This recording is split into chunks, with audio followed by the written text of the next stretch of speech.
What would you say to reassure Texans who read headlines about the PI in Seattle or the Rocky in Denver, and that are worried that the statesman may follow suit? How does the market here in Texas compare to some of the rest of the nation? Yeah, well, you mentioned those two papers in particular, and I think that's a big part of the story that doesn't get out.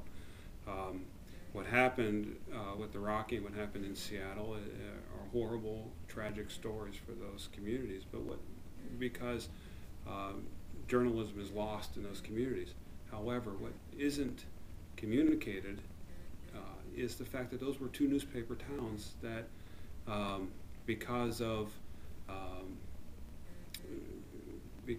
antiquated laws and joint operating agreements, they've now become one newspaper towns. It's a bad story, but it's not exactly a new one. It happened in Columbus, Ohio, and Pittsburgh. It happened in Houston. It happened in Dallas, as recently as the 80s and 90s. And in fact, it's been happening since the early part of this century. There is still a newspaper serving Denver. There's still a newspaper serving Seattle, and I don't think people realize that. Okay. Well, what about communities like San Francisco and Boston, where the Chronicle and the Globe are on life support? Not good stories, clearly. I'm not denying that there's real issues going on here. But again, as you dig deeper into the news, what's going on in Boston, for instance, has a lot to do with labor relations, has a lot to do with what's going on with the unions there, and newspapers needing to find ways to operate more efficiently.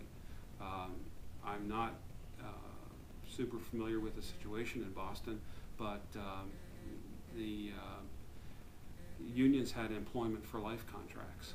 So if you think about what the business environment is in 2009, how many businesses have employment for life contracts that they deal with?